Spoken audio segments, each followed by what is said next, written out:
안녕하십니까. 행복한 아침 이재용입니다. 안녕하세요. 정예인입니다. 네, 오늘은 건강 챙기는 행복진료실 있는 날인데 그 전에 먼저 뉴스부터 챙겨보겠습니다. 네, 첫 번째 소식부터 살펴보겠습니다. 지난 6일부터 국민지원금 신청이 시작됐죠. 그런데 나흘 만에 이 신청만 무려 5만 건이 넘게 접수됐습니다. 특히 코로나19 이전인 2019년 이 소득 기준이 적용된 것으로 알려져 지급 대상에서 제외된 자영업자들의 불만 폭증하고 있는 건데요. 결국 민주당이 지급 대상을 하위 90%로 늘리겠다고 나서면서 이 주먹구구식 대응이 아니냐는 비판도 이어지고 있습니다. 그런가 하면 국민지원금 사용처 주소지 제한을 놓고도 불만이 폭주하고 있습니다. 고향을 떠나온 사람들은 주소지와 사는 곳이 달라서 국민지원금 대상이 선정이 돼도 사용할 수가 없게 된 겁니다. 예전엔 가구 주가 세대원 몫을 대표로 받았지만 이번부터는 각자에게 개별 지급되는 방식으로 바뀌었고 사용처 또한 주민등록 주소지로만 제한됐기 때문입니다. 문제는 이번에 지급되는 국민지원금을 연말까지 쓰지 않으면 국고로 자동 환수된다는 점인데요. 이로 인해서 학교나 직장 혹은 군 복무 등을 이유로 타향살이를 하는 경우에 국민지원금이 무용지물이 되는 건 아니냐는 논란이 커지고 있습니다. 코로나19 신규 확진자 수가 이틀 연속 2,000명을 넘어섰습니다. 국민 10명 중에 4명꼴로 백신 접종을 2차까지 마쳤지만 확진자는 좀처럼 줄어들지 않고 있는데요. 방역당국은 9월 중순부터 예방접종으로 인한 코로나 전파 차단 효과가 나타날 것이라고 밝혔지만 전문가들은 이 델타 변이가 사실상 100%를 차지하는 이 상황에서 백신 접종만으로는 감염 확산을 통제하기 어렵다고 진단했습니다. 이를 두고 이 추석을 앞둔 시점에 일부 완화된 방역 완화 정책이 오히려 이 확산세를 키우는 게 아닌지 그 우려도 커지고 있습니다. 이어서 코로나19 현황입니다. 9일 0시 기준 신규 확진자는 2,049명으로 누적 확진자 수는 총 26만 7천여 명으로 늘어났습니다. 한편 코로나19 백신 1차 접종자는 38만여 명이 늘어나서 총 3,170만 9천여 명으로 집계가 됐고요. 2차까지 접종을 마친 누적 접종 완료자는 총 1,911만 5천여 명으로 집계됐습니다. 네, 이어서 오늘 날씨 소식 전해드리겠습니다. 오늘 전국적으로 구름이 많겠고요. 대체로 선선할 것으로 보입니다. 다만 남해안과 제주를 중심으로는 비 예보 나와 있는데요. 내리는 비의 양 자세히 살펴보시면 오늘 낮까지 남해안에 5에서 30mm, 제주도는 내일까지 120mm 이상의 많은 비가 오겠습니다. 제법 빗줄기가 굵어질 것으로 보이는 이 제주 산간에는 호우특보까지 내려져 있으니까요. 비로 인한 피해 없도록 주의하시기 바랍니다. 이어서 오늘 기온 보겠습니다. 오늘 아침 최저기온 19도에서 23도, 한낮 최고기온은 24도에서 28도 선이 예상됩니다. 이제 오전 오후에 일교차가 제법 커지고 있으니까요. 면역력 떨어지지 않도록 건강관리 잘 하시기 바랍니다. 9월 10일 금요일 행복한 아침 지금 시작합니다.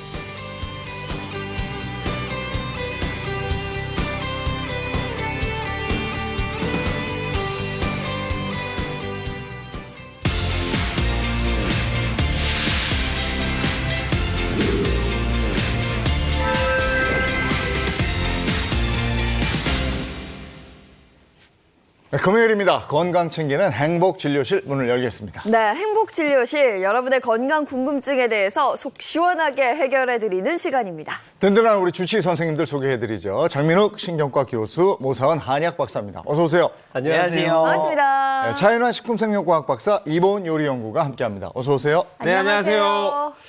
자, 오늘 어떤 주제로 건강 챙길지 첫 번째 주제 힌트 주시죠. 콜록콜록. 어? 그렇죠. 환절기 기침이네.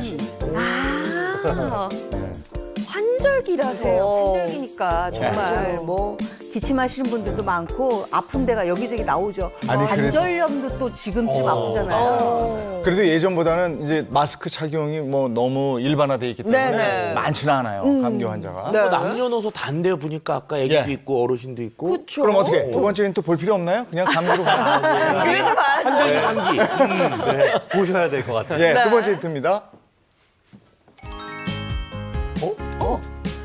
노년이 되면서 뭔가 이렇게 훅 떨어지죠. 그렇죠. 중년을 지나면서. 기운이 뭘까요? 없지. 기운이 없지. 또, 또 네. 어르신들이 그래 웃을 일. 웃을 일 잡기 뚝 떨어져요. 요즘 특히 더 그렇죠. 네. 콜록콜록해서 왜 웃음이 뚝 떨어지는 거야? 몸이 아파진다 이런 아프니까 거가. 웃을 일이 없잖아. 그래서 중년에 뚝 떨어지잖아요. 컨디션. 네. 컨디션 나이와 연관이 있습니다. 근접하고. 기력. 그래요? 그렇죠. 네. 기력, 체력. 자, 마지막 힌트입니다. 네, 마지막 힌트는 사연으로 준비했습니다. 제가 한번 읽어드릴게요. 안녕하세요. 저는 50대 여성인데요. 환절기마다 저는 병을 달고 삽니다. 그런데 얼마 전, 그날도 어김없이 병원을 다녀오는 길이었는데 우연히 동창을 20년 만에 만났다가 우울해지고 말았습니다. 결혼하고 20kg 넘게 쪄서 무기력한 저와 달리 그 친구는 여전히 활력이 넘치더라고요. 옛날엔 그 친구보다 제가 더 날씬하고 건강했었는데 왜 이렇게 돼버린 걸까요? 라는 사연 보내주셨습니다. 이러면 속이 상하실 것 같은데요. 그죠? 속상하죠. 나는 뭔가 달라졌는데. 뭐냐 웃을 일 없는 거 맞네요. 우울하네 우울해. 근데 어떻게 보면 동창이 나가면 그리고 인생이 공평한 거 아니에요? 그때 잘 나가던 애가 계속 잘 나가면 어떡해요? 아니 근데 우리가 옛날에는 정말 밤새 놀라 그러면 밤새 놀았잖아요. 네. 그렇죠. 지금 밤새 놀라 그러면 못 놀아요. 기력이 떨어져서. 네. 자, 뭘까요? 오늘 진료실 주제 공개합니다.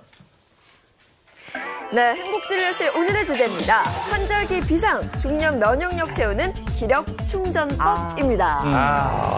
기력 떨어진다 이거 맞네요. 맞네. 네, 맞아요. 주제 보니까 네. 여기 딱 이게 다 중년에 놓여 있는 이 세 사람은 정말 슬프네요. 저는 빼주세요. 5년이셔요? 마음은 청순입니다.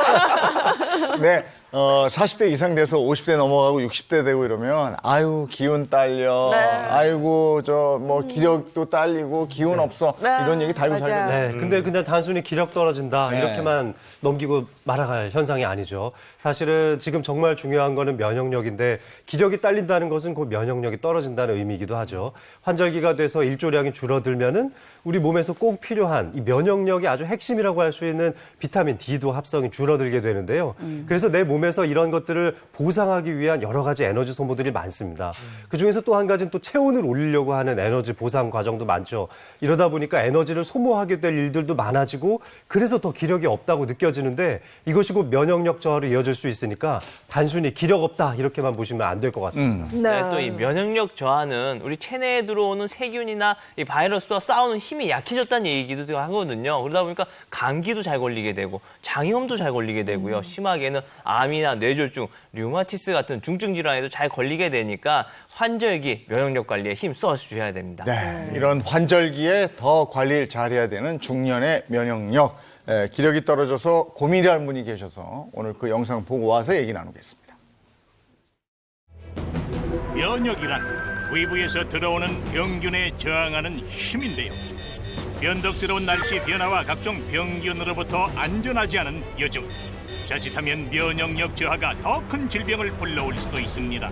내 몸속 면역력이 급격하게 떨어지면 잦은 감기부터 한포진, 대장포진 같은 염증성 질환까지 생길 수 있어 면역력이 중요한 요즘 철저하게 관리해야 합니다. 환절기에 더욱 조심해야 하는 면역력. 내 몸의 보호막인 면역력을 어떻게 지켜야 할까요? 범상치 않은 몸짓, 소림사에서 볼 법한 동작을 하고 있는 오늘의 주인공. 동작 하나하나에 심혈을 기울이며 본인의 동작에 심취해 있는데요. 뭐 하시는 겁니까? 오금이라고 5가지 동물 흉내를 내면서 이 운동이 되는 거예요. 그래서 저는 즐겨해요. 또 재밌어요. 곰은 허리에다 힘을 줘서 자연히 골반을 이렇게 해서 오금희라는 운동은 5동물의 행동을 묘사해 인체 생리에 맞게 변형시킨 건데요. 첫 번째 엉금엉금 기어가는 곰에 이어 두 번째 용맹스러운 호랑이가 먹이를 잡아먹는 모습을 표현했고요. 먼 곳을 바라보며 평화로워 보이는 이것은 몸을 가볍게 움직이는 사슴입니다. 이번 동작은 과일을 따기 위해 주위를 살피는 익살스러운 원숭이의 모습이네요. 다음은 하늘을 높게 날기 위해 도약하는 새입니다. 주인공이 선택한 오금희 운동법 어떠세요? 비슷해 보이나요? 그런데 이 운동을 왜 시작하게 된 것일까요? 이제 대상포진을 앓고 나서 또 그 후유증으로 질염이라든가 뭐 같이 생기고 사람이 또 진이 빠지고 그러잖아요. 한번 아프고 나면. 근데 이제 운동을 열심히 하면 이게 도움이 돼요. 10년 동안 주부를 괴롭혔던 면역질환 대상포진. 1년에 많게는 서너 번 발병해서 운동을 시작하게 됐습니다. 운동을 시작한 한 가지 이유가 더 있습니다. 늦은 나이에 대학에 진학해서 주부는 지금 대학교 4학년. 열정만큼은 남부럽지 않습니다. 그런데 공부를 좀 하려고 하면 이렇게 화장실을 자주 가게 돼서 공부에 집중도가 많이 떨어지고 있는 상태입니다. 가끔씩 이렇게 조금 피곤하면 방광통이 와서 화장실을 자주 가요. 그래서 불편합니다. 대상포진과 질염에 이어 방광염까지 오랫동안 그녀를 괴롭히고 있는 질병들 때문에 몸에 좋다는 재료를 챙겨 먹는 중입니다. 특히 매일 신선한 재료와 갓 지은 밥으로 철저하게 식단 관리를 하고 있는데요. 운동과 함께 건강식을 챙기고 있지만 쉽게 나아지지 않아 주부는 걱정이 많습니다. 그러니까 제가 이렇게 영양식을 잘 챙겨 먹는데도 왜 대상포진이 걸리는지 모르겠어요. 주부의 몸 상태가 왜 나아지지 않는 것일까? 현재 면역력의 상태를 알아보기 위해 NK세포 활성도 검사를 진행했습니다. 네, 저희가 면역 수치를 검사를 했는데 두 가지 측면에서 검사를 합니다. 면역세포들이 얼마나 확보되고 수가 충분한지, 두 번째, 그 면역세포들이 잘 활동하면서 자기가 해야 될 일들을 잘 하고 있는지. NK세포의 양은 정상 수치보다 훨씬 적은 양으로 확인됐고 NK세포 활성도도 역시 현저하게 떨어진 상태였습니다. 면역력을 올리는 첫 번째 방법으로는 우리 몸 체온이 1도 높아지면 면역력은 5배 상승하게 되니 꾸준한 운동이 중요하고요. 두 번째로는 충분한 수면으로 몸의 면역력을 높이는 것입니다.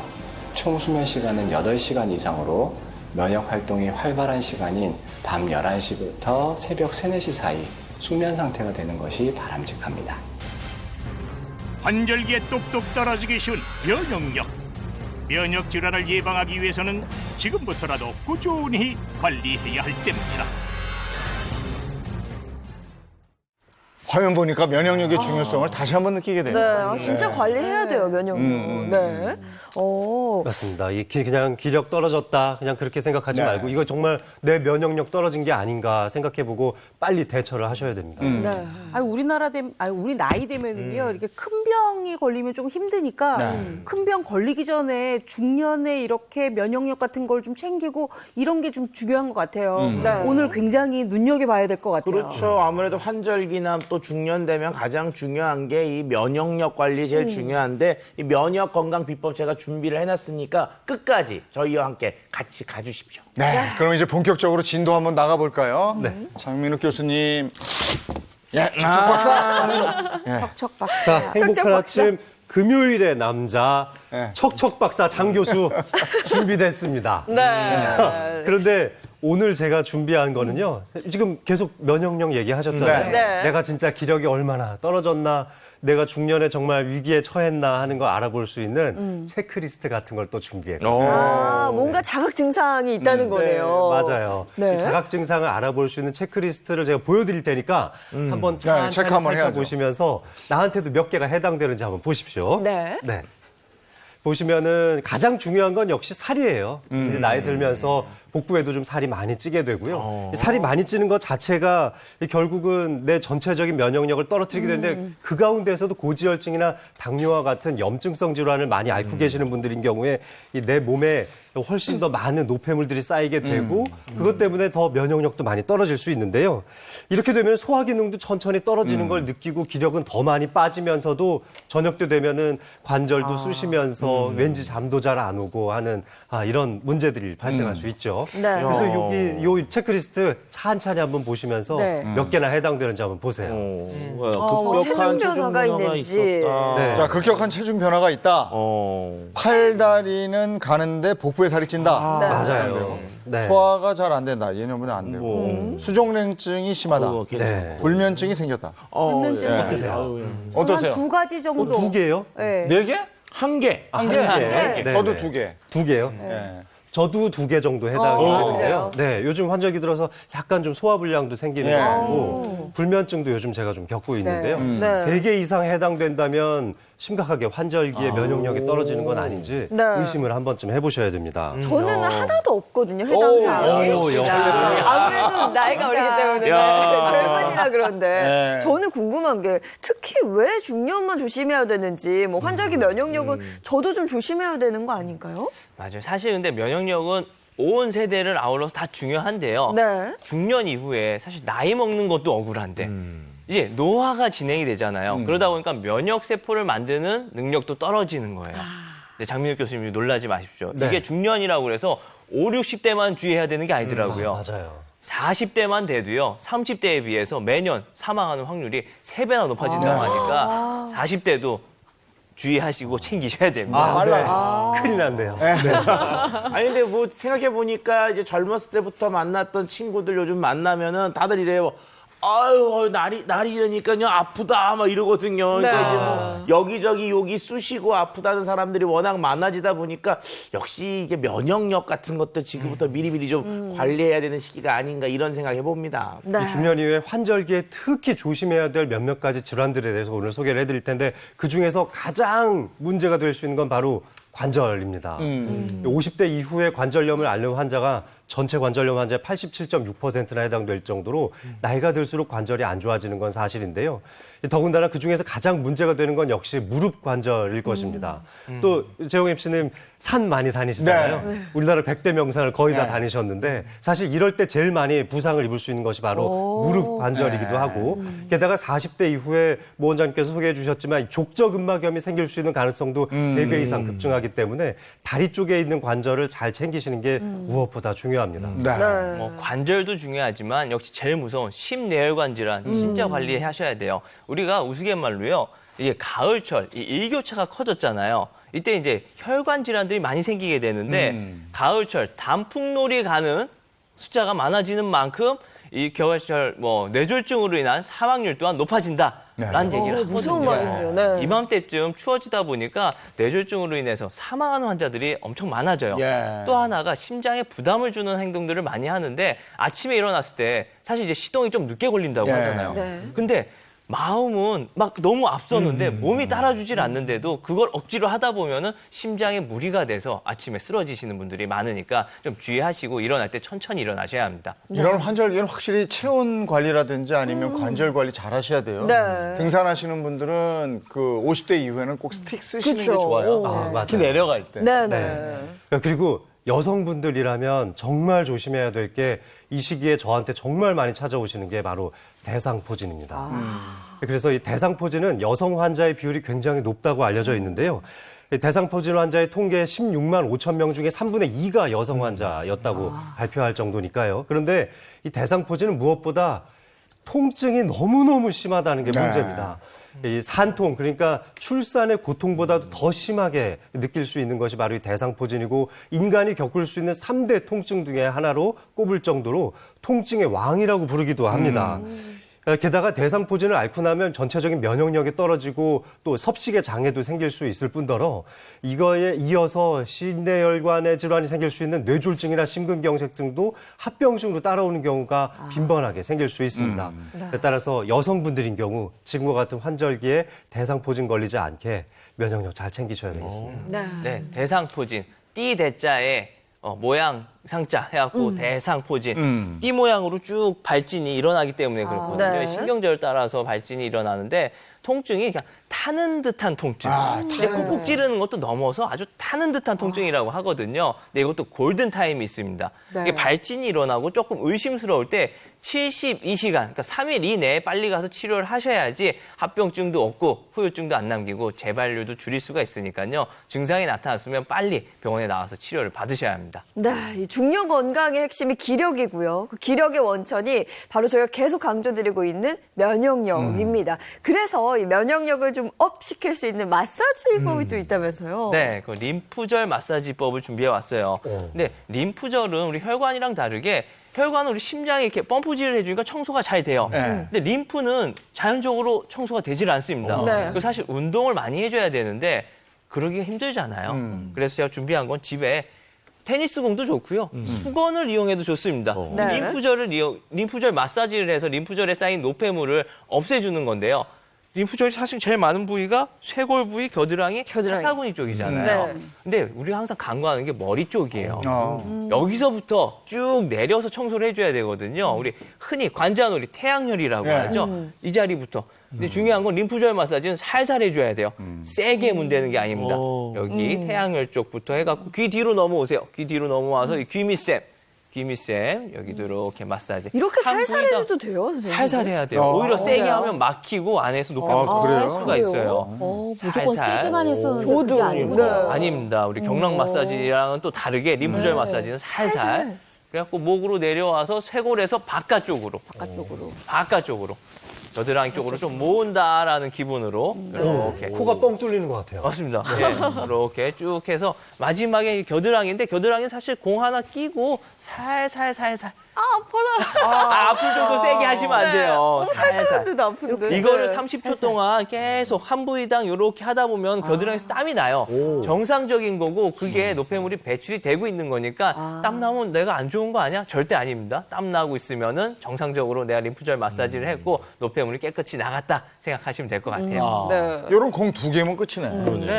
네. 간단. TV 보면서 간단하게 이렇게 여기부터 가볍게 쭉 마사지 내려오라니까. 해주시는 게 중요해요. 가볍게요. 여기. 가볍게. 그다음에 겨드랑이. 이렇게 하고 네.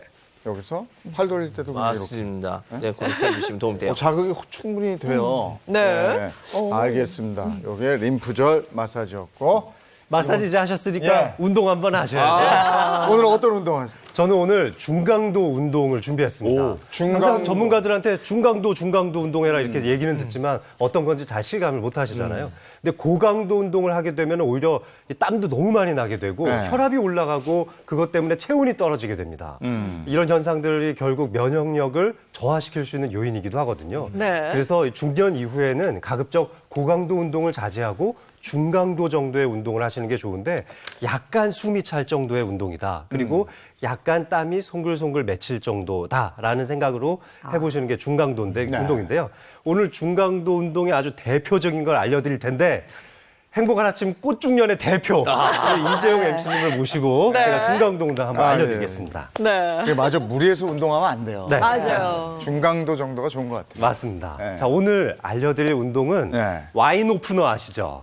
아, 와인 예, 예. 오프너가 이렇게 돌리면은 네. 이렇게 돌아가면서 오프너를 쭉 따게 되잖아요. 그래서 이 와인 오프너를 연상시키는 운동법을 준비했는데요. 이 스쿼트 동작을 좀 어려워하시는 분들이 있더라고요. 그래서 스쿼트를 좀 더 쉽게 그리고 전신 운동으로 승화시켜서 할 수 있는 와인 오프너 운동을 준비했는데 먼저 뒤꿈치를 가볍게 붙이고 서주시고요. 이 양쪽 발끝을 90도 각도로 이렇게 내 정면에 사선으로 45도 정도로 벌려주시기 바랍니다. 자, 이 상태에서 천천히 무릎을 굽히면서 아래로 내려가게 될 텐데 먼저 그 전에요. 이 허벅지에 힘을 한번 바짝 줘보시겠어요? 자, 무릎을 쭉 피면서 바짝 주면은 엉덩이에도 힘이 들어가고 그리고 이 허벅지 근육이 쭉 위쪽으로 당겨지는 이 허벅지 안쪽으로 붙으면서 당겨지는 힘을 느끼게 될 텐데 자, 힘을 한번 느껴보시고 자, 천천히 힘을 풀면서 내려가면서 팔은 앞쪽 45도 방향으로 쭉 뻗어주시면 되겠습니다.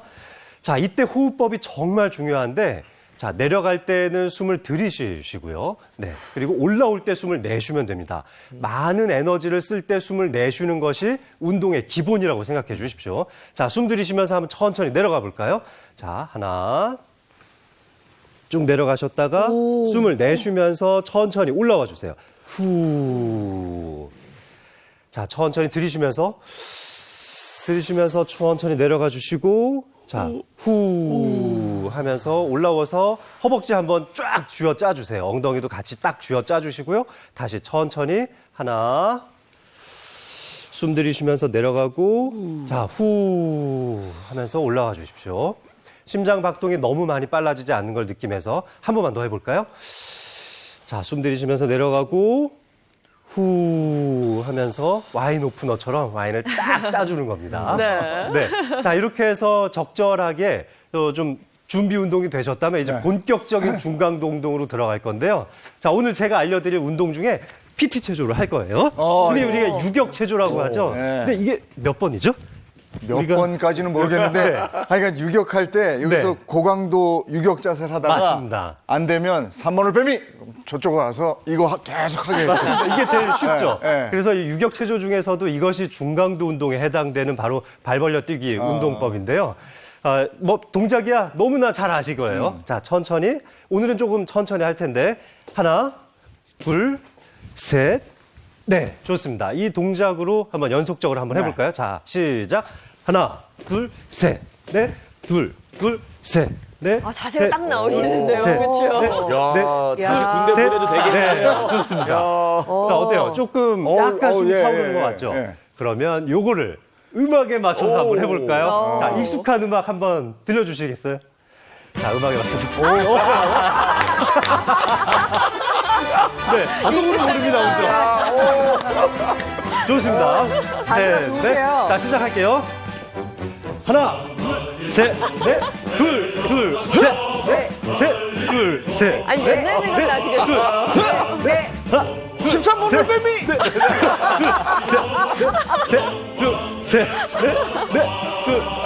네, 좋습니다. 어때요? 약간 숨이 차오르면서 좋은데요? 것 같죠? 이거 아침 운동으로 좋겠는데 무리하죠? 네, 아주 짧은 시간 안에 중강도 운동을 하실 수 있는 아주 좋은 체조법이니까요. 좋네요. 네, 조금 전에 알려드렸던 와인 오프너 체조하고 같이 해보시면 전신을 자극할 수 있는 중강도 운동을 할 수 있습니다. 이제 라면 먹어야 되는데 이거. 자, 고생하셨습니다. 네, 고맙습니다. 아직 살아 계신데요. 이게 자세가 각이 딱 나오잖아요. 그렇죠? 아이고, 그러니 제가 88년에 군대를 갔는데 네. 얼마나 했겠습니까? 야, 이거 집에서 좀 따라해보시면, 다만 이제 아랫집 층간소음 있을 수 있으니까, 그렇죠. 네, 집 앞에 뭐 공원에서나 가볍게 좀 해보시면 도움이 될 것 이거 같아요. 운동 제법 돼요. 그러니까요. 네. 이거 체력 있어야 되거든요. 자, 운동까지 해봤고요. 이번에는 좀 뭘 좀 먹어야지. 먹어야죠. 이보모선 선생님, 장수밥상입니다. 오늘은 또 어떤 요리를 준비해 주실지 기대가 되는데, 먼저 모사 선생님 뭐 준비하셨어요? 네, 운동 잘하고 라면 먹는 것보다 건강한 거 드셔야죠. 오늘은 제가 준비한 게 지금 차윤환 교수님 앞에 있어요. 여기 안에 좀 희한하게 생긴 게 있는데 호박은 호박인데 좀 너무 작고 이거 봐요. 네, 차윤환 교수님 그 작은 애 제가 오늘 준비한 거는 저 미니 단호박입니다. 아니구나 이게. 보통 아는 단호박과 다른 미니 단호박. 그쵸, 미니 단호박이죠. 이렇게 작으면 뭐 손질하기 좀 너무 쉽겠는데요? 저게 손질만 편한 게 아니고요. 네. 이따 깜짝 놀라실 겁니다. 맛도 엄청 있어요.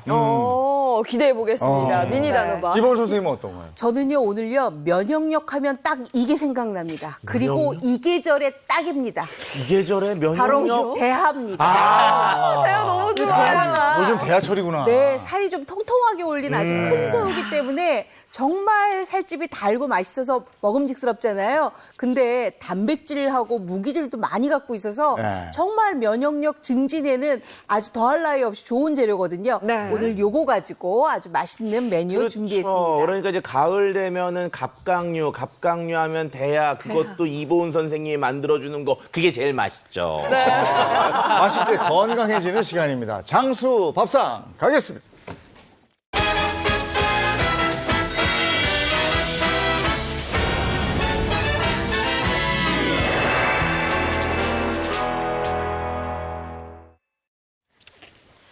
네. 자, 오늘 단호박하고 기대돼요. 대하. 장수밥상 아주 기대되는데요. 그렇습니다. 네. 뭐부터 오늘은 먼저 모사원 선생님 네, 부터 네. 한번 만나볼까요? 네, 오늘 네. 제가 이제 준비한 미니 단호박인데 미니 단호박을 그냥 먹는 게 아니고요. 그 안에다가 요구르트를 좀 넣을 거예요. 요거트를 품은 미니 단호박입니다. 네. 이게 뭐 미니 단호박 자체가 사이즈는 작지만 영양소는 충분할 것 같거든요. 이거 차 박사님 좀 소개해 주시죠. 그러니까 우리가 일반적으로 단호박 전에 호박 그러면 언제 먹죠 호박?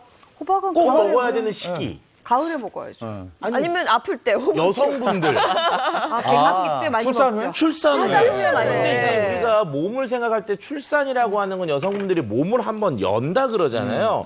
몸을 열었다는 얘기는 그만큼 내가 주위에 있는 여러 가지 세균이나 이 바이러스에 노출이 됐던 시기인데 그때 왜 이렇게 꼭 호박을 챙겨 먹었을까? 호박에 들어있는 다양한 성분들이 내 몸의 면역력을 도와주기 때문에 그렇습니다. 일단은 지금 화면에도 보이는 저 노란색, 저기 이제 베타카로틴 성분인데 이것들이 우리 몸속에서 활성산소를 없애주고 성인병을 예방해주면서 노화를 억제하는 특성이 있습니다. 그리고 저 껍질에 보면은 약간 푸릇한 색깔이 나는 게 바로 폴리페놀 성분인데 이런 성분들도 역시 우리 몸속에서 다양한 생리활성 특성을 갖고 있기 때문에 우리 선조님들이 이런 것들을 먹어봐서 몸으로 느끼고 꼭 그 중요했던 시기에 꼭 챙겨 먹었던 것으로 생각이 듭니다. 네, 미니 단호박 가지고 이제 요거트를 넣어서 만들 텐데. 요거트를 넣어서 만들 자, 그럼 건데요. 손질부터 한번 해볼까요? 손질법 사실 다른 게 없어요. 없어요? 네, 제가 너무 간단하게 좋아하는 거예요. 손질 안 해도 되는 거. 손질법이 따로 없어요. 네. 제가 또 말씀드리고 싶은 거는 사람들이 여기서 이렇게 작아졌으니까 영양소가 좀 부족해진 거 아니야 이렇게 생각할 수가 있는데요. 네. 절대 그렇지 않고요. 영양소가 더 응축돼서 들어가 있는 게 바로 이 미니 단호박입니다. 네. 당도도 얘에 비해서 엄청 높아요. 오. 맛있어요. 네. 호박인데 제가 진짜 단 거 감별사 엄청난데 얘는 진짜 맛있더라고요. 네. 손질법은 일단 깨끗이 닦아야 되잖아요. 예쁘게 생겨가지고. 미지근한 물에다가 소금을 넣고요. 얘를 한번 이제 헹궈요. 헹구고 나서 딴 애들은 미리 따고 뭐 안에 씹하고 할 일들이 많잖아요. 네. 그 상태로 찜기에 넣으면 돼요. 와. 그래요? 그냥 뚜껑 살짝 칼집만 내주고 찜기에 넣으면 됩니다. 원래 단호박 저는 집에서 뭐 강아지나 뭐 저희 가족들 뭐 해줄 때 아예 썰리지가 않아요. 너무 그렇죠. 단단해요. 들어가지도 그래서 않죠. 전자레인지에 한번 살짝, 돌린 네. 다음에 그 다음에 썰거든요. 근데 그런 게 전혀 필요 없는 거네요. 얘는 썰리기도 잘 썰립니다. 아. 네, 썰고 나서 찜기에 넣고 한 20분에서 30분 정도만 쪄주면 되거든요. 네. 제가 쪄왔어요. 방송하면서 역시. 네, 시간이 모자라잖아요. 네. 쪄오면은 비주얼은 이래요. 아, 이렇게. 너무 예쁘다. 그냥 그대로 넣었던 것 같은데. 그냥 왜? 근데 여기 뚜껑을 미리 땄어요. 아, 위에 이렇게 하면. 그 정도만 하면 네. 되군요. 아니 이거 씨를 파내지도 않고 네, 하는 지금 거예요? 이제 팔 거예요. 이제. 왜냐하면 미리 그냥 딱딱한 상태에서 씨를 다 파내게 되면은 그 네. 하얀 무슨 실 같은 게 다 딸려 나오잖아요. 맞아요. 사실 그 섬유질 너무 중요한데 그거 우리가 다 버리고 있는 거예요. 근데 미니 단호박은 좋은 게 이렇게 찐 다음에 숟가락으로 파내잖아요. 네. 그럼 진짜 씨만 쏙 하고 빠져요. 이렇게. 그러네. 진짜 간편하다 이거. 씨 부분만 쏙 빠지기 때문에 네. 씨만 다 덜어내가지고 쉽네요. 그다음에 여기다가 너무 진짜 쉽겠는데요. 우리가 제가 하기도. 전처리가 아주 쉬운데요. 그러니까. 네. 우리가 자기 씨는 빼고 다른 씨 넣어서 먹잖아. 견과류. 아, 맞아요. 맞습니다. 견과류 넣기도 하고요. 저는 여기다가 요거트를 준비해봤어요.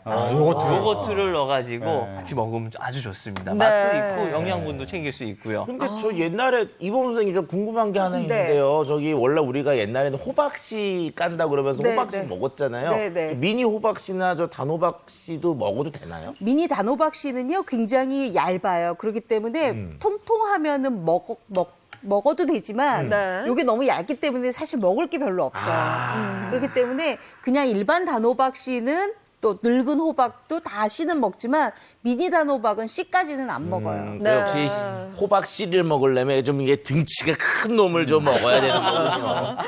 그리고 오늘의 우리가 또 중요한 게 노폐물 배출을 시켜야 돼요. 네. 면역 강화잖아요. 그렇기 때문에 딴 거 견과류도 맛을 위해서는 너무 좋지만요. 요구르트를 꼭 첨가해서 아, 같이 요구르트. 먹어요. 요구르트도 맛있다. 강추합니다. 네, 그래서 완성된 이 이름이요. 요구르트를 품은 단호박이죠. 네. 맛도 좋을 것 같은데 저희가 이제 잠시 후에 맛을 보도록 하겠습니다. 요거는 미니 단호박인데 단호박 요만한 거 있잖아요. 거기다가 오리 이렇게 해서. 아, 그치. 호박 넣은 오리. 그거 맛있더라. 그거 고민스러운 게 그거예요. 야, 이게 어느 타이밍에 호박을 먹고 어느 타이밍에 오리를 먹어야 되는지 요거 거 먹을 때 생각보다 예. 조금 네. 아, 이거 맛있을 것 같아요. 오늘. 알겠습니다. 오늘은 이걸로 드세요. 자, 일단 네. 그다음에 이제 대하를 준비할 건데요. 네. 사실 지금쯤 대하 많이 찾고 계시는데 대하 그러면 많은 분들이 대하 구이를 많이 생각을 하시죠. 네. 저는 오늘 대하 구이보다는 훨씬 더 가을을 느끼면서 조금 요새 좀 스산하잖아요. 네. 이 스산한 날씨를 좀 잠재울 수 있는 대하 수제비 탕을 준비했습니다. 오, 야. 대하 수제비탕. 수제비탕. 근데 생각해보니까 우리가 매운탕 같은 것들 해산물 끓일 때 네. 수제비 좀 넣어서 먹으면 맛있는데 더 넣어야 네. 맛있어. 생각해보니까 이게 꽃게탕이나 대하 같은 갑각류로 수제비 끓인 거는 네, 저는 못 좀 봤어요. 본 기억이 없거든요. 이거 어떤 느낌인지 좀 궁금하네요. 네. 그거를 오늘 보시면 되죠. 네. 일단 대하를 준비하시는데요. 일단 대하 손질이 먼저 중요하겠죠. 네. 대하 보시면 이렇게 긴 수염 있잖아요. 이 긴 수염들은 가위를 이용해서 이렇게 다 잘라주시고요. 잘라내고. 무엇보다 이 앞쪽에 보면 뾰족한 가시가 있어요. 이렇게 네. 뼈가. 요거 다 잘라내셔야 돼요. 그리고 왜냐하면 이렇게 잘라내야지만 대하를 먹을 때 우리 입안에 상처가 나지 않아요. 맞아요. 그리고 또 중요한 거는 이 두 번째 마디에 보면 내장이 있어요. 네. 그걸 이쑤시개 같은 거 가지고 이렇게 탁 네, 쳐서 맞아요. 네, 맞아요. 네, 여기 보시면 이렇게 두 번째 마디에 보면 요 산적 꼬치 같은 요 꼬치나 이쑤시개로 이렇게 들어주세요. 그러면 이렇게 요 내장 보이시죠? 맞아, 요거? 맞아. 네. 요게 나와요. 요게 나와야 쓴맛도 없고 우리가 이물감이 없기 때문에 굉장히 달게 드실 수가 있거든요. 네. 그래서 이렇게 준비하시고 그다음에 씻을 때는 제가 지금 이 안쪽에는 내장이 좀 터졌어요. 네. 흐르는 물에 깨끗하게 씻어서 요 내장기를 완전하게 없애면 되고요. 네. 그다음에 통통한 대하 알이 배긴 거는 여기가 알이 또 잔뜩 있으니까 그런 거는 이제 알이 쏟아지지 않도록 주의하시면 되겠어요. 네. 자, 그렇게 해서 이제 대하를 이렇게 다 준비를 하시고요. 그다음에는 대하 수제비탕에는 대하가 이제 일단 주제가 되기 때문에 별다른 국물을 따로 내지 않습니다. 대신에 뭘 내느냐? 바로 여기 느타리 버섯. 네. 그리고 맛있겠다. 감자도 조금 들어가고요. 감자 들어가죠, 수제비에. 네. 애호박 빠지면 섭섭하죠. 그리고 양파도 이렇게 들어갑니다. 네. 자, 근데 수제비탕을 끓일 때는 우리가 뭘부터 먼저 하냐면 바로 국물에다가 양념을 먼저 하고 난 다음에 이제 채소를 집어넣어야 돼요. 네. 자, 일단 국물에 양념을 먼저 제가 좀 할게요. 제가 물 2리터를 이렇게 팔팔 끓이고 있거든요. 네. 물 2리터를 이렇게 팔팔 끓이고 있을 때 여기에다가 뭘 넣느냐? 바로 요거 넣습니다. 국간장. 국간장. 양은 얼마나 돼요? 요거 한 3큰술 정도 넣으시면 3큰술. 되고요. 네. 그다음에 요거 고춧가루 2큰술 정도 넣고요. 그리고 요게 지금 고추장이에요. 고추장을 꼭 풀어줘야지만 수제비의 맛이 훨씬 더 향긋하고 맛있어요. 그래서 고추장을 2큰술에서 3큰술 정도 이렇게 넉넉하게 좀 풀어주세요. 이 얼큰 수제비탕 저 좋아하는데. 날씨 참 선선해지고 좀 그쵸? 쌀쌀해지잖아요. 맞아요. 자, 그럴 이렇게 때 해서 먹어야 좀 수제비 좀 풀어주시고요. 땀 좀 푹 나죠, 저런 거 그쵸. 먹어줘야. 땀내. 아, 네. 어우, 매운 내가 나니까 기침이 막 기침 나네요. 나죠. 네. 저는 어제 매운 냄새 얼큰한 돼지국밥 먹었는데 좋더라고. 저는 그저께 먹었어요. 자, 그러면 여기에다가 이제 우리 새우니까 아무래도 새우에 약간 비린맛이 비린내. 있을 수 있으니까 첨주 넣고요. 네. 그다음에 여기 맛술도 좀 넣어주시는데 우리가 새우를 이제 손질을 다 하고 난 다음에 먼저 여러분이 해주실 게 있어요. 바로 뭐냐 하면 여기 지금 맛술이거든요. 네. 맛술로 이 대하를 이렇게 해서 밑간을 조금 시켜주세요. 밑간을 하는군요. 네. 그렇게 해야지만 대하 껍질까지 굉장히 부들부들해서 우리가 먹기가 굉장히 좋거든요. 그래서 네. 밑간하는 거 잊어버리지 마시고요. 아유, 매운 끼가 올라왔어요. 여기서는 냄새가 너무 좋거든요. 자, 그러면 요거 이제 네. 팔팔 끓을 때 준비한 감자부터 딱딱한 순서부터 맞아. 먼저 넣을게요. 감자 미리 넣어야죠. 감자 수제비잖아요, 저런 또 저게. 입에서 감자가 싹 녹잖아요. 국물 떠먹을 때. 그리고 이렇게 감자를 조금 넣어줘야 전분기가 있어서 훨씬 더 국물 맛이 달고 맛있어요. 네. 요거 넣고요. 그다음에 단맛을 내게 하는 애호박. 또 애호박. 반달로 썰어서 이렇게 넣어주시고요. 저기도 호박이 들어가네요. 네. 애호박 맛있죠. 저 들어가야 돼요. 가을이요. 애호박 굉장히 달고 맛있을 맛있어요. 때예요. 요즘이 또 그래요. 그리고- 요때 지나면 이제 애호박이 없죠. 아무래도. 그리고 또 하나는요. 아니 애호박은 365일 나오긴 그래서 애들이 합니다. 노지에서 만드는 애호박. 그쵸. 겨울이 오니까. 요거 지금 느타리버섯이거든요. 네. 근데 느타리버섯 없으시면은 표고버섯 넣으셔도 되고요. 아니면 새송이버섯 넣으셔도 괜찮아요. 그리고 양파까지 이렇게 넣어주세요. 오. 버섯은 숨이 죽으니까 저는 네. 좀 더 마지막에 넣지 않을까 싶었는데 지금 다 넣으시네요. 지금 넣으면 훨씬 더 버섯의 향이 많이 올라오거든요. 이렇게 해서 먼저 채소하고 양념을 먼저 끓여주세요. 네. 끓이고 있을 때 우리는 뭘 하느냐 하면 수제비탕이라 그랬잖아요. 네. 수제비 반죽을 먼저 만들어요. 근데 아직 제가 여기에다가 대하를 안 넣었어요. 안 넣었죠. 왜냐하면 이 채소의 그 맛이 우러나고 난 다음에 대하를 넣어야지만 훨씬 더 단맛이 많이 우러나요. 대하를 너무 오래 끓이잖아요. 네. 그럼 맛이 없어요. 그래서 요거는 요렇게 좀 이따 넣을 거니까 준비해 놓고 네. 그다음에 우리는 뭘 하냐 하면 바로 요거 해요. 반죽? 반죽. 어. 일단은 요게 지금 우리밀 통밀이에요. 오. 통밀가루. 왜냐하면 면역력을 조금 높이기 위해서는 그냥 일반 밀가루보다는 백밀보다는 이렇게 통밀가루 이용하시는 게 좋거든요. 네. 그래서 통밀 해주시고요. 그 다음에 바로 요거 넣습니다. 대하랑 굉장히 궁합도 잘 맞을 뿐만 아니라 영양적으로도 굉장히 좋거든요. 바로 메밀가루예요. 메밀가루 넣어주세요. 근데 요 메밀가루하고 통밀가루는 체에 한번 흔들어서 내리면 훨씬 더 부드럽죠. 네. 그러고 난 다음에는 요걸 넣으세요. 요거 다시마 우린물. 우린물. 그러면 훨씬 더 요 반죽 자체가 훨씬 더 맛있어요. 근데 한 가지 특징이 우리가 수제비 반죽 그러면 어떻게 해요? 치대잖아요. 네. 저는 오늘 안 치대요. 왜냐하면 대하를 넣은 수제비 반죽은 굉장히 묽은 반죽이어야만 대하하고 궁합도 맞을 뿐만 아니라 끓여서 익혀지는 시점이 비슷해야 돼요. 그렇기 때문에 저는 물반죽을 이렇게 하거든요. 이런 수제비 반죽 못 드셔보셨죠? 그래, 처음 봤어요. 이거 정말 맛있어요. 야, 저 수제비 좀 치대가지고 힘을 좀 넣어줘야지 좀 쫄깃쫄깃 이런 느낌이 나는데. 저건 부드럽게. 떠서 그렇죠. 엄청 궁금해요. 근데 요즘에 저렇게 수제비 반죽 안 하고 그냥 수제비 파는 거 가지고 그쵸, 넣는 그쵸. 거죠. 맞아요. 근데 그건 좀 질겨. 맞습니다. 아, 그래도 이게 반죽을 해가지고 이게 손으로 이게 한 땀 한 땀 넣어야지 이게 손수제비잖아요, 이게. 제가 오늘 한 땀 한 땀보다 훨씬 더 부드럽게 만들어 드릴 거예요. 자, 기대됩니다. 이렇게 해서 이제 만들어졌으면 핫케이크 요거를요. 바로 하시면 안 되고요. 요것도 네. 숙성을 시켜야 돼요. 어느 정도 숙성을 시키느냐? 요거 제가 지금 30분 전에 미리 좀 해왔거든요. 숙성을 해요? 이렇게 숙성을 시켜요. 제빵 반죽인데. 네, 그러면 보세요. 숙성한 거랑 이게 안 한 숙성 거. 안 한 거랑 이게 한 거. 이건 숙성한 거예요. 확실히 다르다. 네, 느낌이. 요거 가지고 이제 반죽을 할 거예요. 네. 자, 그럼 이제 팔팔팔 끓고 있죠? 네. 대하를 좀 넣을게요. 자, 근데 제가 저번에도 한번 이렇게 네. 하나하나 넣었더니 왜 그렇게 하나 넣으세요? 그냥 확 쓸어 넣으시게 하셨잖아요. 네. 제가 아까 맛술로 밑간했잖아요. 네. 비린 맛이 밑으로 가라앉을 수 맞아요. 있으니까 네. 하나하나. 이번 선생님 아까 그 반죽은 얼마 정도 이렇게 숙성시켜 놓으면 돼요? 30분. 30분. 네. 자, 요렇게. 네. 이거 우르르 쏟아부으시면 애써 뺀 그 잡내나 맞아요. 비린내 다시 다 맞아요. 들어갑니다. 그래서 이렇게 집어넣습니다. 와, 벌써 냄새가 여기까지 정말 많이 나네요. 와. 근데 여러분들은 대하 구이 이런 거는 싫어하시나 봐요? 아니요, 너무 좋아하고. 맞아. 지금 이제 실제로 저 수제비는요, 이게 대하나 뭐 매운탕에 수제비 먹으면 앞에 다 먹고 구이 먹고 저거 그 먹는 뒤잖아요. 그럼 네. 당연히 이제 대하가 있으면 구이나 찜, 뭐 이런 거 들어가야 되지 않나요? 아니면 이렇게 살아있는 상태로 먹던지 이렇게 대하회 이런 거. 맞아, 너무 좋죠, 그것도.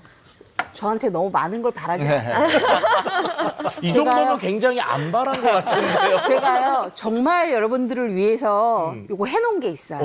뭔데요? 보실래요? 뭐예요? 오. 짠! 대하 소금구이. 대하 소금구이지. 아, 저거 진짜 저거 맛있는데. 한정 없이 먹잖아. 근데 저거가 아까 이제 이보은 선생님이 와, 이 수제비 할 향이- 때도 이게 대하를 한 땀 한 땀 넣었잖아요. 네. 저 대하 소금구이 할 때도 이렇게 한 땀 한 땀 얹어야지 그냥 들이부으면 그 물 들어가가지고 소금이 녹아가지고 맞아. 맞습니다. 엄청 짜져요 저게. 네. 왜냐하면 지금 이렇게 해서 지금 밑에다가 종이 호일 같은 거 놓고요. 네. 그 다음에 굵은 소금 올리고요. 그렇죠. 그 다음에 손질한 대하를 이렇게 해서 올려서 굽잖아요. 그러면 정말 대하의 단맛이 많이 올라오면서 이 대하가 달아요. 껍질까지 씹을 수가 있거든요. 그래서 꼭 이렇게 끓이시면, 만드시면, 구이를 하시면 될 것 같아요. 네. 자, 지금 그러면 이제 옆에 보면 지금 제가 여기 대하를 넣은 수제비를 지금부터 이제 뜰 거예요. 요 보시면 중요하다. 지금 요거는 금방 끓인 거고 요거는 제가 아까부터 옆에서 끓이고 있었거든요. 네. 여기에다가 제가 수제비 반죽을 넣을게요. 수제비 반죽 너무너무 쉬워요. 이거 어떻게 넣으시는 건지 진짜 요거 궁금해요. 잠깐만 들어주시면 네. 이렇게 크게 뜨고요. 별거 아니에요. 아, 저걸로. 저걸로. 아, 그냥 이렇게 물 흐르듯이 하는 거 뚝뚝 네. 그냥. 어떻게 보면 참 치대는 것보다는 성의 없이 하시는 것 같은데. 요게 저- 정말 맛있습니다. 야채 튀김 할 때 저렇게. 부드럽고. 근데 어쨌든 저거는 이 수제비가 엄청 이게 보글보글 끓는 상태에 넣어야지만 네. 네, 이게 맞아요. 퍼지지 않겠네요. 근데 그리고 연한 이렇게 수제비가 해야- 돼서 어르신 드시기에도 좋겠습니다. 아주 좋죠. 그리고 이렇게 해야 대하 익는 속도하고 요거하고 맞아 떨어져서 금방 부드럽게 드실 수가 있어요. 아우, 맛있는 냄새가 나네, 지금. 근데 수제비를 너무 많이 넣으면 이보은 선생님 네. 수제비 때문에 그 수제비 넣는 그 반죽 때문에 네. 탕 온도가 떨어지면 좀 수제비가 그래서 달라지지 굉장히 않을까요? 팔팔팔 끓이는 스타일로 하셔야 돼요. 그리고 이 냄비도 좀 더 큰 거 두꺼운 걸 그렇죠. 쓰는 게 좋겠네요. 그리고 또 하나는 제가 여기다가 물 2리터를 넣었거든요. 네. 2리터 정도 넣어야지만 수제비 반죽하고 요게 그 비율이 맞아요. 온도가 내려가지 않겠네요. 네. 그쵸? 난 수제비 많은 게 좋더라고. 저도 수제비 엄청 좋아해요. 이게 풀어지지 않는다는 게 또 신기한데. 네. 왜냐하면 요게 우리밀 통밀에다가 메밀을 넣기 때문에 그리고 다시마 우린물로 했기 때문에 네. 굉장히 감칠맛이 있죠. 이 상태 돼서 이렇게 한번 뚝 올리세요. 이렇게. 이렇게. 야, 와, 어떤 진짜 맛일까? 부드러워. 아, 그냥 뭐 맛있게 생겼네요. 완전히 부드럽죠. 아우, 예.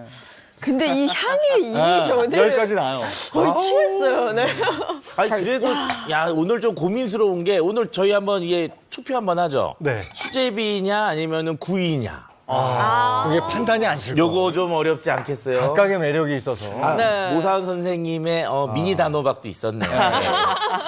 요거 요렇게 해서 이제 다 됐거든요. 요렇게 하면은 우리가 왜 털레기라 그래갖고 민물새우에다가 하는 거 있죠? 있어요. 네. 딱 그 스타일의 지금 수제비예요. 이렇게 해서 잡수시는 거예요.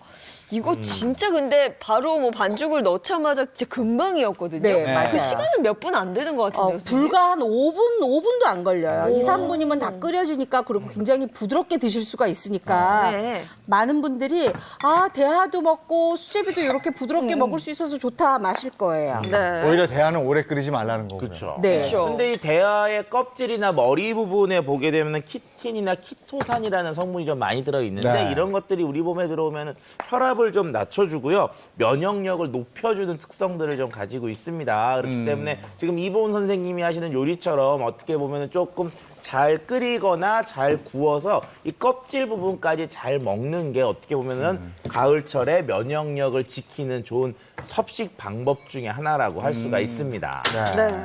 그리고 저는 오늘 이 반죽에 대해서도 좀 말씀드리고 싶은 게 있어요. 네. 사실 우리 서두에 앞전에 네. 면역력 저하 요인으로 살찌면 안 된다고 그랬잖아요. 근데 여기 통밀이 들어갔잖아요. 정제되지 않은 밀이 들어갔기 때문에 먹었을 때 일단 살이 찌지 않을 것이고 네. 거기에 또 메밀이 들어갔죠.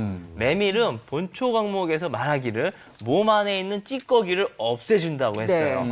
그렇기 때문에 살도 찌질 않고 먹었을 때 몸 안 정화까지 되니까 면역력 올리는 데 아주 최고의 반죽이라고 할 수 있죠. 네. 제가 쑥갓을 조금 올려드려야 훨씬 더 향도 좋거든요. 네. 근데 예인 씨가 먼저 갖다 드려가지고 제가 주세요. 아유, 저희가 또 먹는 빨리 거는 먹고 또 싶어서. 안 빼고 챙기는데. 근데 이 가을이 되면 우리나라에 역시 제철 식재료가 정말 좋은 게 많구나 이걸 느껴요. 그러니까요. 네. 이때 또 대하 먹어줘야 되는데. 자, 이렇게 해서 한번 잡숴 보세요. 아니, 이 앞에 구이도 있지만 국물 향이 너무 좋아서 국물 맛부터 좀 봐야 돼요. 저는 일단 무조건 수제비부터 건져 먹으려고요. 수제비가 정말 느낌일까? 독특하네요. 아이고, 국물 네. 좋다. 어떤 느낌인지 알겠어요. 네. 이 수제비가 정말 부드러워요. 약간 죽 속에 들어있는 새알 같은 걸 먹는 것 같은 그런 느낌이거든요. 네. 그쵸? 네. 이제 정말 맛있죠? 부드럽네요. 아유, 자, 그러면 제가 그거 잡수실 동안에 네. 이것도 한번 제가 보여드리려고 그래요. 우리가 껍질 까는 대하 귀찮아서 안 드신다는 분들 되게 계시잖아요. 네. 그렇죠. 근데 여기 보시면 제가 지금 금방 구운 대하 하나 이렇게 집었거든요. 요거 굉장히 쉽게 껍질 까는 방법이 있어요. 요 안쪽에 요 3마디 정도 요거 살집 딱 놓고 네. 껍데기만 이렇게 벗기세요. 이렇게. 여기? 이렇게 해서 요거는 굉장히 껍질까지 같이 먹어도 괜찮을 정도로 바싹 구운 거거든요. 네. 이렇게 해서 같이 잡수시면 요거 싹 빠져요. 이렇게. 아, 되게 그냥 쉽게. 아, 요 밑으로? 그렇죠. 세 번째 딱 네. 잡고. 딱 잡고 딱 하면 이렇게 딱 들고 잡숴보세요, 예인 씨. 세 번째를 잡아. 안 되는데? 안 되는데? 그리고 저희 이렇게 껍질 많이 나왔잖아요. 진짜 맛있다. 요즘 대가리 새우 머리라 그러는 대부분 대가리, 그러는데 대가리. 대가리가 맞습니다. 대가리가 새우 대가리 이렇게 많이 나오면 이거 그냥 버리지 마시고요. 저는 요거 마른 팬에다가 한참 볶아요. 그럼 완전 바삭해지거든요. 네. 그거 분쇄기로 곱게 갈아서 그거 냉동실에 보관했다가 천연 조미료로 쓰시면 또 아주 요긴하게 감칠맛 있게 쓰실 수가 있거든요. 그렇게 할 시간이 없어요. 구워서 얼른 먹어야지. 근데 저는 요 세 번째 마디 벌리는 거 정말 꿀팁이네요. 진짜 네. 잘 벗겨지는 그렇죠. 기도 잘 하고요. 벗겨지죠. 네. 세 번째 마디 이렇게 안 하니까 되지. 네. 또 그리고 벗겨지잖아요. 저는 이보은 선생님의 섬세함에 한 번 더 감탄한 게 이것도 지금 요 뿔들을 다 잘라주셨는데 네. 사실 이게 정말 요즘 같은 시기에 비브리오 폐혈증도 조심해야 되거든요. 네. 작년에 중국도 그렇고 우리나라에서도 새우 손질하다가 찔려서 비브리오 폐혈증으로 사망하신 사례가 아, 그래요? 뉴스에 나온 적도 네. 있었고 네. 비브리오 폐혈증은 사망률이 50%나 됩니다. 그래서 꼭 손질하실 때 찔리지 않도록 요 가시 제거하시는 거 잘 해주시면 좋겠습니다. 그러니까 지금 굉장히 좋은 말씀인 게 우리가 한여름에 되면은 이 비브리오 식중독을 좀 신경을 쓰시니까 날것도 좀 피하고 가능한 익혀 먹으려고 하는데 아침 저녁 좀 찬바람 불면 아예 괜찮겠지 하고 방심을 하시거든요. 하지만 지금도 낮 시간은 온도가 높고 이런 높은 온도에서는 비브리오에 의한 식중독이 발생될 위험성이 좀 높으니까요. 지금은 새우를 드실 때 지금 탕이나 또는 구이처럼 꼭 익혀 드시고요. 좀 더 찬바람이 많이 불 때 그때는 좀 회를 드셔도 네. 나중에 드시는 게 좋을 것 같습니다. 그리고 또 하나는 요새 이제 대하철이다 보니까는 많이 이제 대하를 구입을 하시거든요. 그러면 대하 손질을 해서 냉동실에 보관을 하시면 또 나중에 또 쓰실 수가 있는데요. 대하 손질법은 아까 제가 말씀드린 것처럼 이 앞에 뾰족한 가시 빼고요. 빼주고. 그다음에 수염도 떼고 두 번째 마디에서 내장 빼고 난 다음에 옅은 소금물에 한번 헹궈주세요. 그래서 완전하게 물기를 닦고 한 5개에서 6개 정도 랩으로 감싸서 그 다음에 지퍼백에 넣고 냉동실에 보관을 하면 바로 꺼내서 해동 안 하고 소금구이 해서 잡수셔도 되고요. 아니면 이렇게 대하탕이라든지 대하 수제비라든지 대하 볶음이라든지 이렇게 맛있게 드실 수가 있어요. 네. 보관은 그냥 냉동실에. 예, 냉동 보관법은? 보관하시는 게 네. 가장 좋습니다. 네. 손질해서 냉동 보관하는 네. 게. 네. 이게 시식하면서 설명을 해주시니까 좋은 게요. 여유 있게 먹을 수 있네요. 근데 선생님 정말 저는 이 탕에 들어있는 대하를 껍질째 다 먹었거든요. 네. 정말 부드럽네요. 그렇게 잡수셔야 돼요. 왜냐하면 미리 밑간도 했고 그다음에 채소 우려낸 국물에다가 집어넣어서 굉장히 부드러운 맛이 많이 나거든요. 그래서 껍질에도 영양분이 많으니까. 네, 너무 부드럽고 그러니까 이렇게 다 잡숫고 나시면 이제 모선 네, 선생님 거 먹어야 되는데 저도. 저도 미리 하니까 너무 좋아요. 이렇게 먹을 수가 있으니까. 근데 저는 아까 말씀드린 것처럼 이 단호박에다가 네. 저는 이 요구르트를 안에다가 쑥 넣어가지고 요건 또 무슨 맛일까? 다 잘라드렸잖아요. 사실 네. 단호박은 또 이렇게 먹어야 또 맛있거든요. 잘 어울리네요. 이렇게 먹어야죠. 잘 어울려. 좀 이렇게 주리주리 이렇게 좀 비벼 먹으니까 네. 맞아요. 그러니까 그냥 숟가락 뜨지 말고 단호박 그 과육하고 요구르트를 좀 이렇게 비벼 하시면 또 섞여요 잘. 진짜 나네요, 미니 단호박이. 네. 와, 정말 부드럽고. 근데 이게 요구르트하고 잘 어울리는데. 네. 어머, 선생님 이거 잘 찌셨네.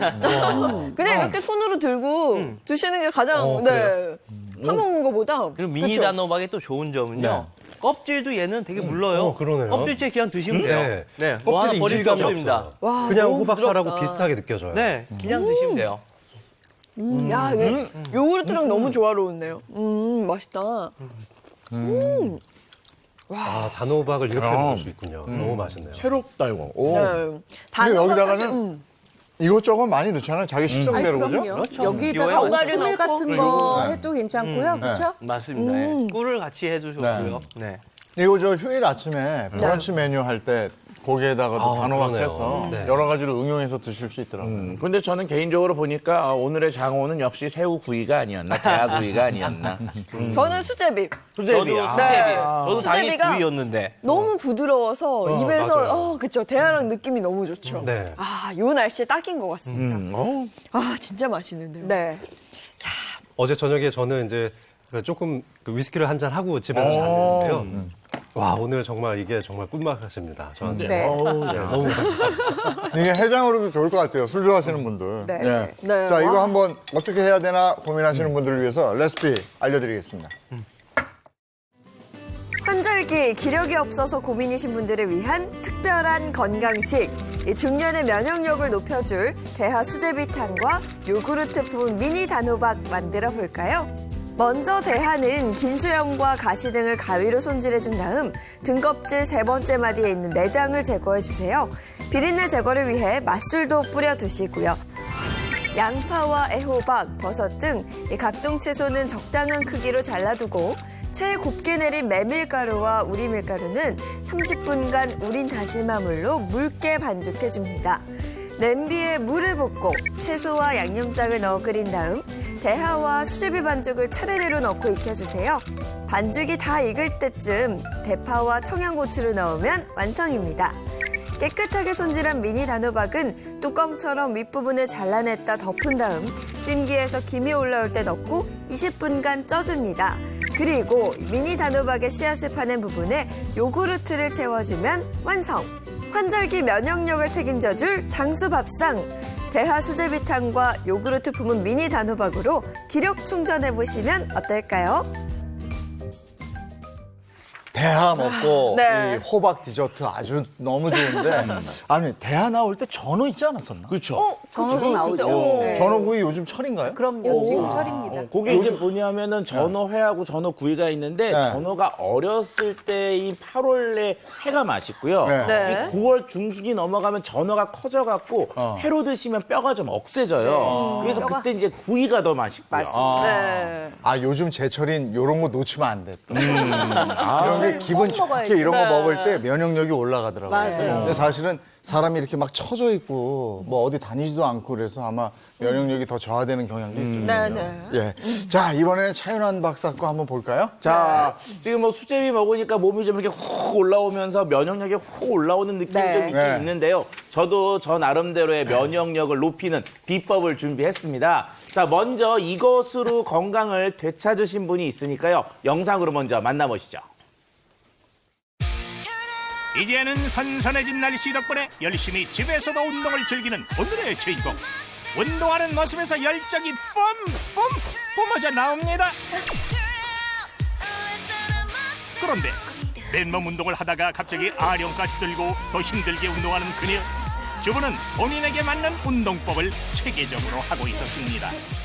맨손으로 하는 것보다 직량도 되고 근육 운동도 되고 아까는 유산소였는데 지금은 근육도 되고요. 또 하나 남았어요. 아령을 들고 운동을 하는 것도 모자라 이번엔 발목에 무게를 얹기까지 하는데요. 역시 주부는 홈 트레이닝의 고수. 대단한 운동에 열정갑니다. 그러고 보니까 이 거실에 운동기구가 한두 개가 아니었구만요. 에? 10분씩 하면 30분을 할 수 있잖아요.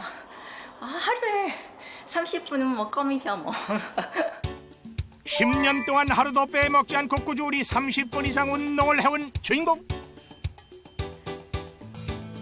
운동을 이렇게 시작하게 된 계기가 끔찍했던 기억이 하나 있었기 때문이라고 합니다.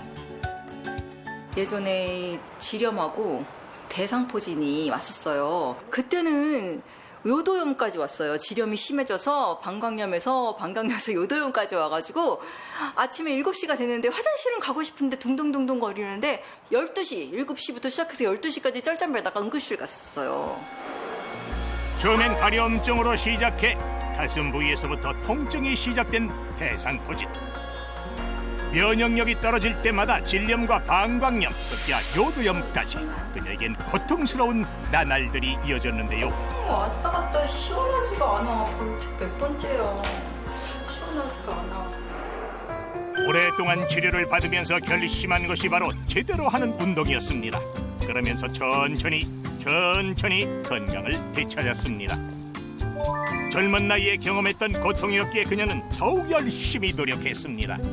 여기 오르는데도 헉헉대고 뭐 지금은 30분이면 갈 거 그때는 1시간 걸렸던 것 같아요. 몸도 무겁고 다리도 무겁고 왜 이렇게 다 무거워? 근데 지금은 몸도 그렇고 발걸음도 가볍고요.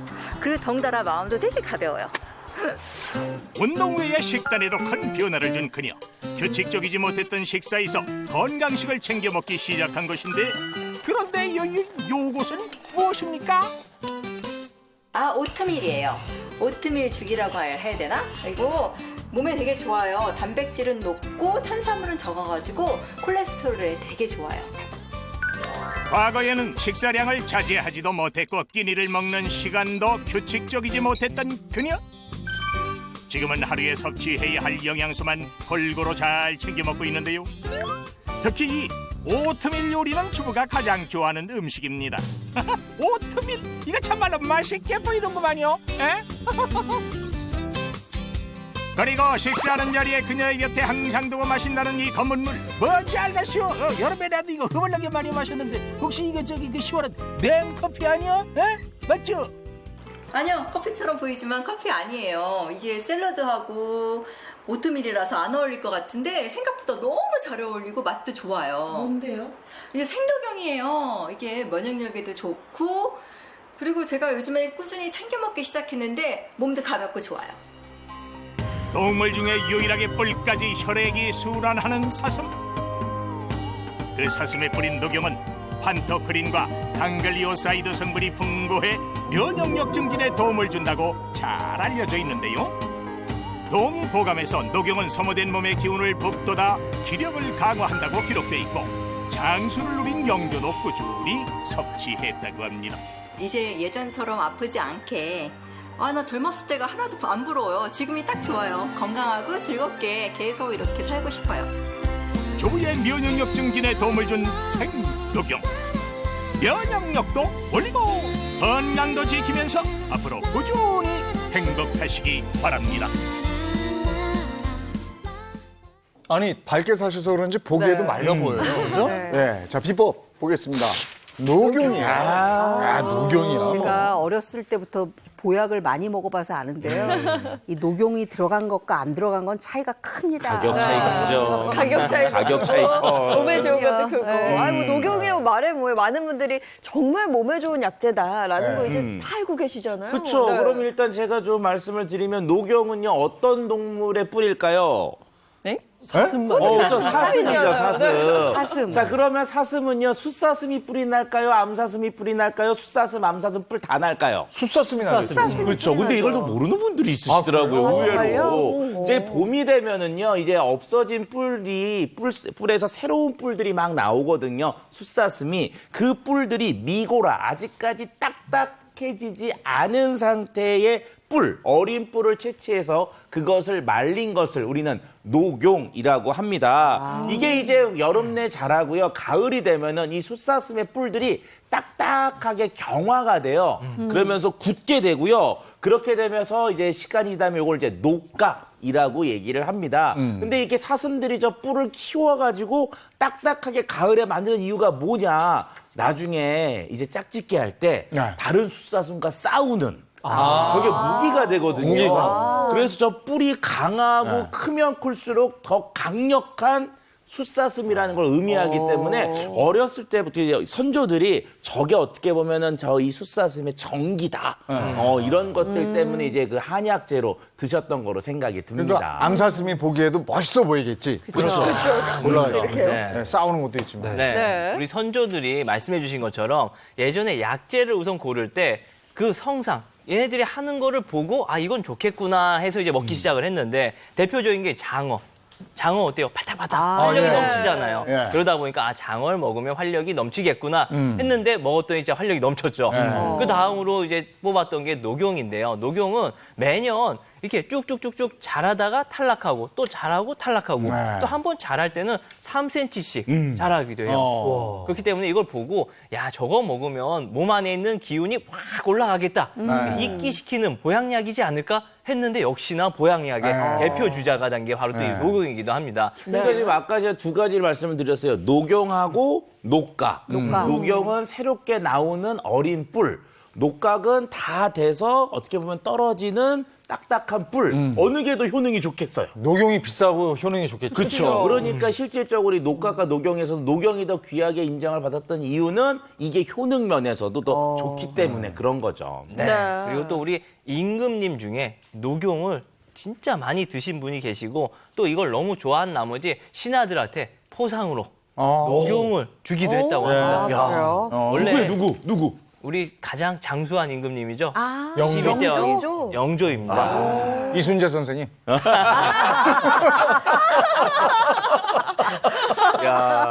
당시 평균 이제 임금님들 이제 산 수명이 40세에서 50세라고 하는데요. 영조 임금님은 83세까지 엄청 장수를 하신 정말 거예요. 장수하셨네. 또 충정원 일기에 보면은요, 나는 1년 내내 곱불을 달고 산다. 어떤 이는 곱불에 걸려도 하루면 떨어지는데 나는 떨어지질 않는구나. 이렇게 말씀을 하신 거예요. 그러니까 신하들이 어떻게 했어요?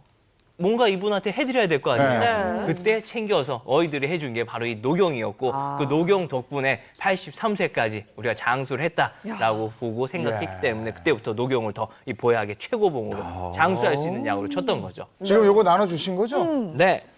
아, 좋은 것도 야, 바로 요것도- 또 마셔봐야죠. 야, 이거 원샷 해야죠 이제.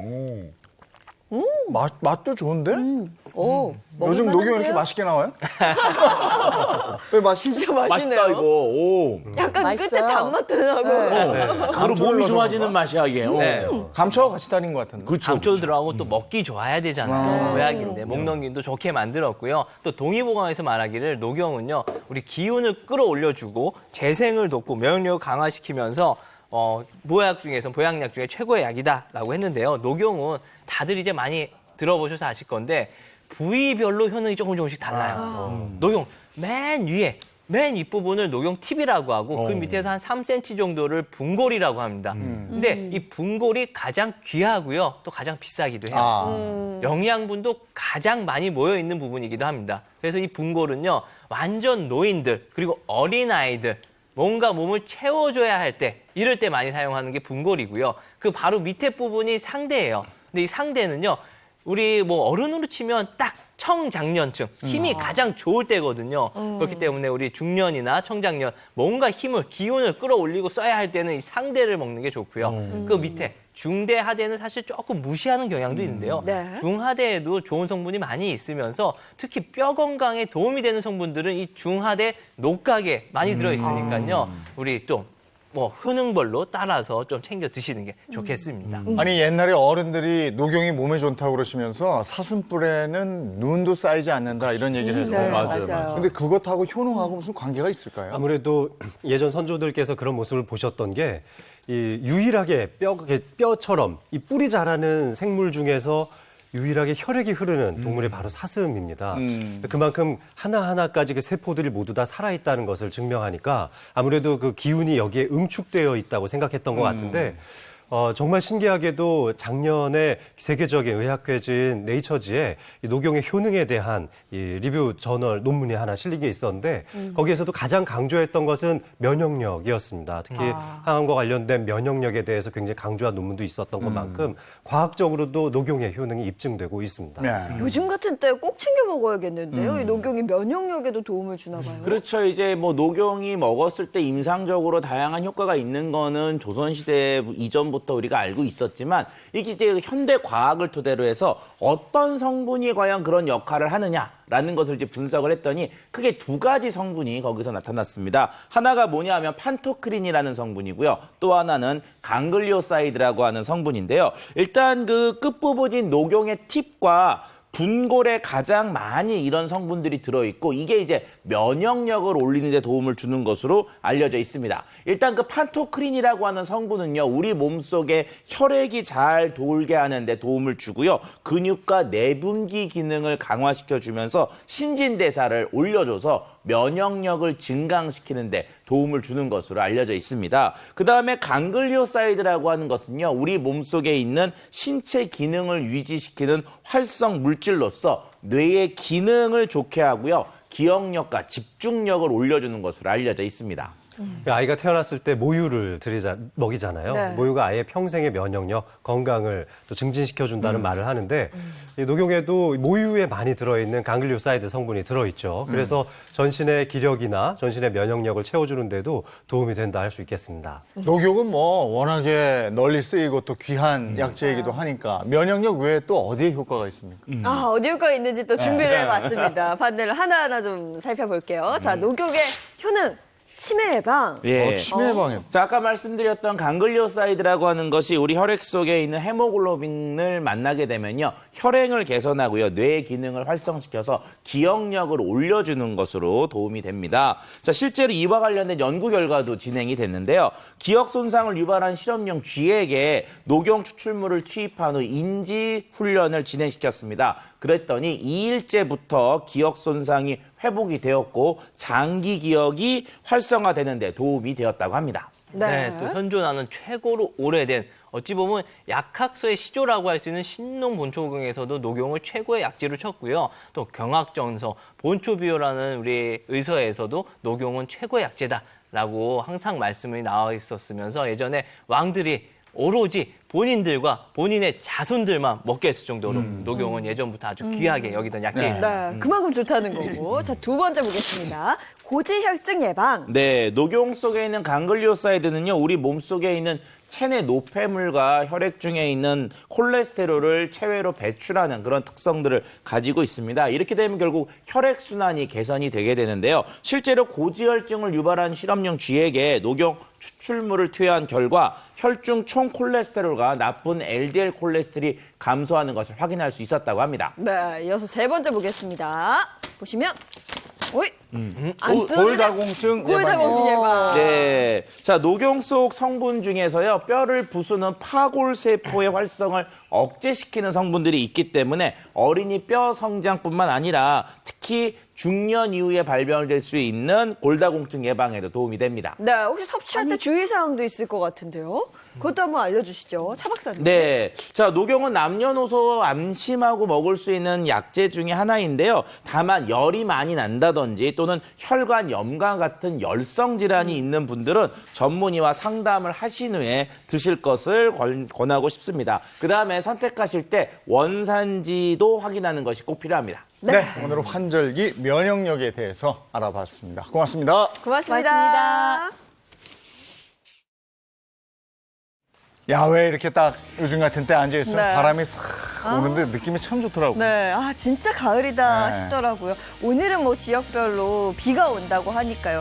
뭔가 날이 좀 선선해지고 이제 좀 쌀쌀해지는 걸로 가는 게 아닌가 걱정이 되기도 하는데 이번 주말도 잘 보내시기 바랍니다. 좋은 하루 보내시고요. 저희는 다음 주 월요일 아침 7시 30분에 돌아올게요. 행복한 아침, 행복한 하루, 그리고 행복한 주말 보내십시오. 고맙습니다. 고맙습니다.